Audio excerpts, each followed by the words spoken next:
Time now for Back Pages tonight here on Sky Sports News, bringing you a first look at the sports stories in the morning's newspapers. Joining us tonight are the Times chief sports reporter Martyn Ziegler and the Telegraph's football reporter Sam Dean. Welcome to you both. Let's run through the back pages. Times with Southgate pictured, you made us believe again. England stars paid tribute as Southgate quits after defeat in Euros final. FA begins hunt for new manager, but Newcastle vow to fight for Howe. Similar theme at the Telegraph Sports Supplement. Newcastle hands off Howe. Jamie Carragher writes, there is one man who ticks every box to be the new manager. Who is, I believe, coincidentally, Howe. Jason Burt, a true patriot who stuck to his beliefs to the very end. Sam Wallace writes, England's top job should always go to an Englishman. A champion at the Brit. Woods bites back at Montgomery. I'm an open winner, Colin. You are not. Son, let's get Eddie to rumble. Toon will fight FA to keep Howe, but Carsley sets a boss at next game. Fofana's Enzo racism blast, and Tiger, you are a fool, Monty. Starback page, I'll get my coat. Gareth ends historic 8 years at helm. Now FA face fight to lure Toon boss Eddie. Eric's spree plea, Ten Hag wants more money spent at Manchester United. The Guardian, stronger, kinder. The end was brutal, but Gareth Southgate deserves credit for transforming the England team. He's our employee. Newcastle ready to fend off FA and keep Howe, while Lionesses hold nerve to qualify. Fiercely fought draw earned side Euro 2025 spot. And Lionesses' achievement as well recognised. Back page of the Eye. Saving grace. Hampton makes claim for Earth's #1 shirt as Lionesses seal Euro 2025 spot in board draw. Again, a mention of Newcastle fighting to keep Howe. McElroy's ready to put setbacks behind him at Royal Troon. Crawley enjoys changing of the guard after Anderson era. That's the England Test cricket team, of course. And Knight hopeful for some more regular Lord's invitations. And the back page of the Metro, Southgate resigns. They've got a letter there saying, Dear Gareth, emphasising their gratitude.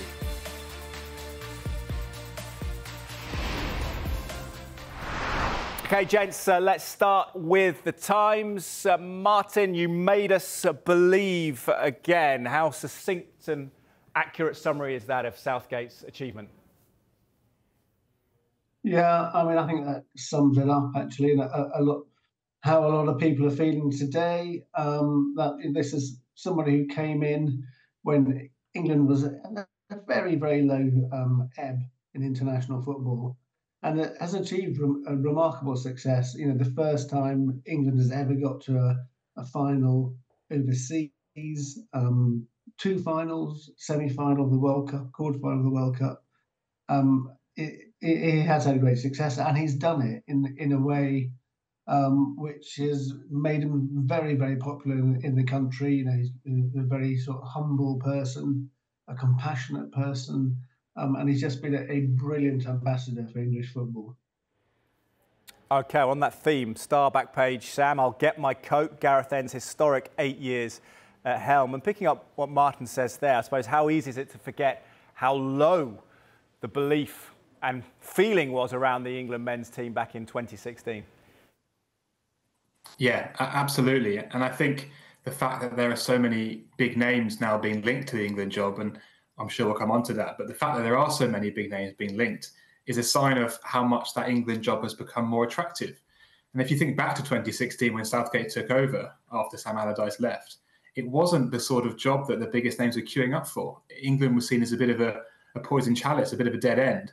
And Southgate, more than anyone else, has helped to turn that around. And I think for a lot of people today, the overriding emotion when the news came out that he was indeed leaving, as many had expected, the overriding emotion was sadness. I think a lot of people really appreciate the excitement and the journeys and the joy that Southgate has brought to English football. And certainly for at least 2 or 3 generations, these have been the glory years of following and watching England. So I like to think there's a lot of appreciation out there for what Southgate has done, even if there have been very legitimate concerns over the past few months about what the team is playing like and how it's looking. But overall, you cannot question that Southgate's done an absolutely fantastic job.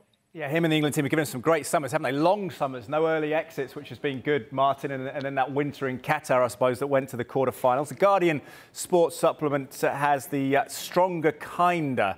The end was brutal, but Gareth Southgate deserves credit for transforming the England team, liberating the players and demonstrating that being nice is not a weakness. Why go now, Martin? What do you think about the timing of it? Is it right? Yeah, I think it is right. I think he's probably thinks that there has been quite a lot of criticism during the Euros, even though they got to the final. And some of it was, I think, of a fairly personal nature. He probably thinks he doesn't want to go through that again. He may also feel, and I think perhaps a lot of people do feel that he's probably taken the team as far as he can. And there is looked like there was still a step up to be on Spain's level. So I think he's spoken to his wife, to his children, and I think just the general feeling is that it's definitely best for him and for them that he has a new era to his life now. How fickle can it be, Sam, do you feel? Do you think the legacy's been secure ahead of the previous tournament? Of course, there was the last-minute drama, wasn't there? Bellingham's overhead kick against Slovakia. Is it at least a relief that it's ended this way for Southgate rather than early exit? Yeah, I think so. And I think from what we know and what we've reported and everyone's seen, I think he was likely to leave no matter what happened, really. And perhaps if he'd won it, it would have been different. But it's nice for him, I think, that he gets to enjoy that run to the final. Although you would say that I don't think from what we've seen and what Southgate said that this summer was as enjoyable as perhaps the first few tournaments in his England career. I think the key with Southgate is that, as that Guardian front page has illustrated, is that he's always been a very decent man, a very proud man, and also, I think to a degree and to his credit, quite a sensitive man. And we've seen that I think this has taken a toll on him. And we saw, for example, the clips of England fans throwing cups at him after the Slovenia draw. And that clearly affected him, and it would have affected his family too. And Southgate has never been, even as a player and then as a coach at Middlesbrough and now for England, he's never been the sort of brash, egotistical manager that often exists elsewhere in club football or indeed at other countries. And I think given his proud nature and how patriotic he is, he would have taken that quite personally. And I can imagine that this last few months and certainly the last few years too, as the mood has slightly shifted against him, that it took a real toll on him and his family. And you can certainly see why he feels that now's a good time for him personally to leave. Because we should remember too here, the key here is that the FA were quite keen for him to stay. This is very much Southgate's decision to go rather than him being pushed. Yeah, and I think it's interesting to pick up on that sort of rawness of his perhaps upset at the reaction at times, Martin, because empathy's been a key, hasn't it? We'll get to the successes in just a second, but when we talk about that, back page of the Telegraph, or the Telegraph Sports Supplement front page, Gareth Southgate pictured in that cream top that he wore throughout the tournament, saluting the fans during England's Euro 2024 campaign in Germany. He called it the honour of his life to manage the national team. When we talk about successes, how hard an act to follow, not just because of that indelible record on the pitch, but more his understanding of the job, understanding of English fans, which he signs off today, saying, I am a fan, first and foremost, as well as a player and a manager. Yeah, I think it must be one of the hardest jobs in football. Expectations are enormous. It's not like a club job. You don't have the access to the players on a regular basis. It's very, very bitty. So you've got to try and form a cohesive structure and an approach which isn't easy. And lots of really, really good managers have tried it and have come unstuck. And some of the best managers in the game have tried international football and it's just not worked for them. So I think it really does show how well he's done and how difficult it is going to be for whoever steps into his shoes. And Sam, what he had in terms of empathy was that real sense of the pain, wasn't he, of Euro 96 and in theory being the quote-unquote villain missing the penalty. What about possible successors being mentioned? Don't have that sense of raw experience, do they? The Telegraph there sticking with that. Newcastle say hands off Eddie Howe. Danny Mills, former England international, saying Howe has no experience of international football and that could be considered significant either as a player or a coach. What do you make of the sudden focus on Eddie Howe from many outlets? Yeah, well, I think Howe stands out as the obvious strong English candidate based on what he's achieved. The fact that he's young still, I think he would be a safe pair of hands in terms of his personality and all the extracurricular media work and all the off-field stuff that the England job requires. You can't imagine any kind of difficulties or scandals involving Eddie Howe anytime soon. So you can see why he stands out. And also, I think the style of play that he's generally imposed at his clubs is quite aggressive and front foot and involves energy and pressing. And I think one of the criticisms made of Southgate most frequently is that he was slightly too instinctively conservative. So you can see the appeal of someone like Howe, who's perhaps a little bit more front foot instinctively in terms of their outlook on the game, and why he might be a standout candidate. But as the papers are showing, for tomorrow's papers are showing, it's not going to be easy to get him out of Newcastle, and that will be the main issue here, trying to lure him, if indeed the FA choose to go for Howe, getting hold of him and removing him from Newcastle, where he's on a good contract, a long-term contract, and has a good structure and support around him, will not be easy at all. Absolutely, Martin. It's early days, isn't it? But a lot of focus on Eddie Howe. Back page of the Sun. Let's get Eddie to rumble. Toon will fight FA to keep Howe, but Carsley set to boss next game in September. What do you make of the Eddie Howe candidacy for the job, Martin? And also, I suppose, do you feel that Newcastle might feel a little bit under fire lately with Dan Ashworth leaving as well? Maybe they want to prove that they're a big draw? I do think Eddie Howe is the standout favourite, actually. I think he's been mentioned as a potential English manager for years back to his Bournemouth days. So I think he will have to make a decision if there is an approach. But lots of people think his time has now come because Newcastle was a step up from Bournemouth, and he just showed he can handle that.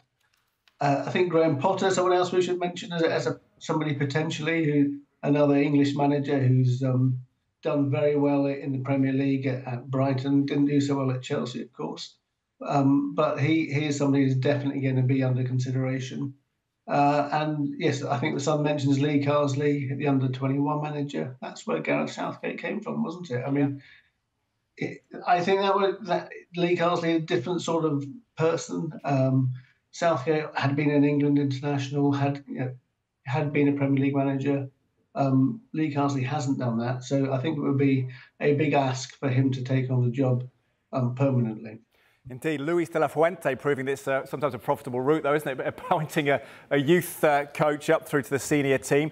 Let's just jot back to the Telegraph Sports Supplement if we can. We've got Jamie Carragher, who is backing Eddie Howe, saying he ticks every box in the Telegraph. But Sam Wallace, Sam Dean, writing that England's top job should always go to an Englishman. Should it always be an English person? Should it always be a man? What's your take on that?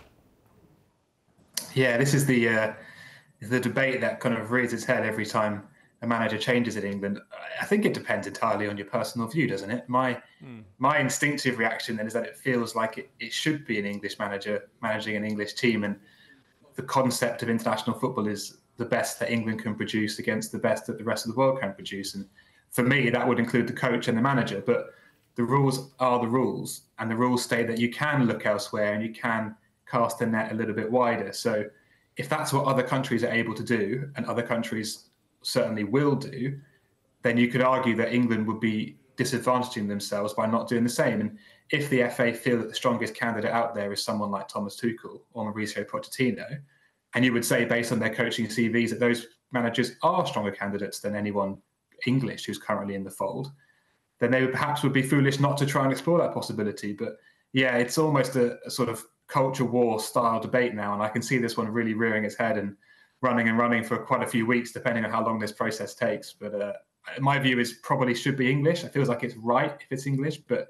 equally, if that's not the rule for everyone, then why should England sort of tie themselves to that tree, if you will? Indeed, having a Dutch coach has worked brilliantly for England's women, Martin, hasn't it? Final thought, I'm not being deliberately provocative, but I know Serena Wiegman said it's inappropriate to talk about her taking Southgate's role, but she has won a tournament for the country. What do you see that? Is that disrespectful to see it as a promotion to the men's team? Or would Wiegman potentially, after a few weeks of contemplation, perhaps change her mind? It would be, we think, around ×4 salary for her, certainly. I was going to say, it certainly would be a promotion of salary, wouldn't it? So yeah, I think it would be a big leap there. I think we're years away from that happening, but I actually think in years to come it won't seem such a strange idea. Why not? It's any sort of convention that stops women managing men's teams, because men have managed women's teams, so there's not a huge amount of difference there. Probably in 30 years' time, we'll be amazed people even having these conversations.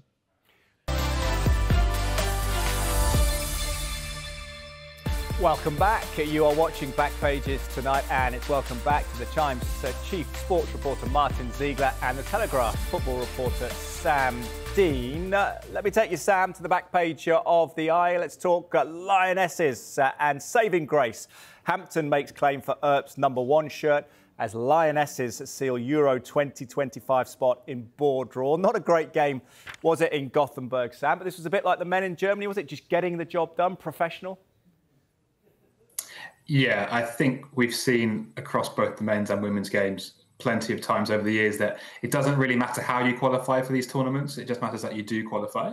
Pre-tournament form is so rarely relevant to what actually happens when the big event starts. So for England, it was a case of needing a single point and getting it. I'm sure Serena Wiegmann and the players would have it would be a slightly more straightforward and comfortable evening. It sounds like it was a pretty nervy one, but they got the job done and got over the line in what was a very difficult qualification group, and also, as we all know, with a slightly difficult few results coming into this too. So yeah, a case of job done, even if it won't be anyone setting off any fireworks anytime soon. Keeping a tempo up, Martin, but your thoughts on where England, the European champions, stand at the moment? As Sam says, tough group, 3 teams in the world's top 6 in it, but is there a bit of a rebuild? Hampton in goal, perhaps a transitional phase?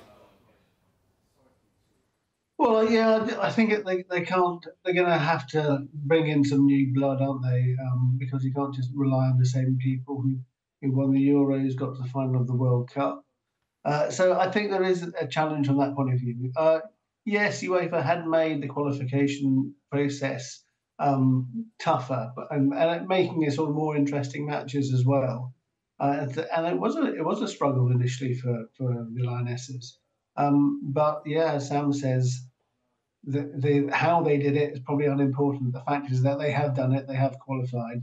That's going to be the most important thing. Indeed, the draw takes place in December. Still, of course, reacting to, I suppose, a big weekend in men's football, the Euros and indeed the Copa America, won by Argentina against Colombia. But staying with you, Martin, for the back page of the Express here, Fernandez post sparks racism row. Pretty confusing in a sense that Enzo Fernandez and Argentina singing songs that are deemed to be racist and xenophobic by many after a game against Colombia in America, in Miami. But tell us a little bit about this. Yeah, this is a sort of fairly shocking incident which happened with the celebrating Argentina players. And Enzo Fernandez posted a sort of live video, showed them singing a song that had been sort of sung by Argentina fans at the 2022 World Cup, which basically said that the French players play for France, but they all come from Angola in Africa, and they mentioned other African countries as well. Very derogatory. And Wesley Fofana, Fernandez's Chelsea teammate, responded to this saying, "Football in 2024, uninhibited racism." And my understanding is Chelsea are now going to investigate this. They're taking it very seriously.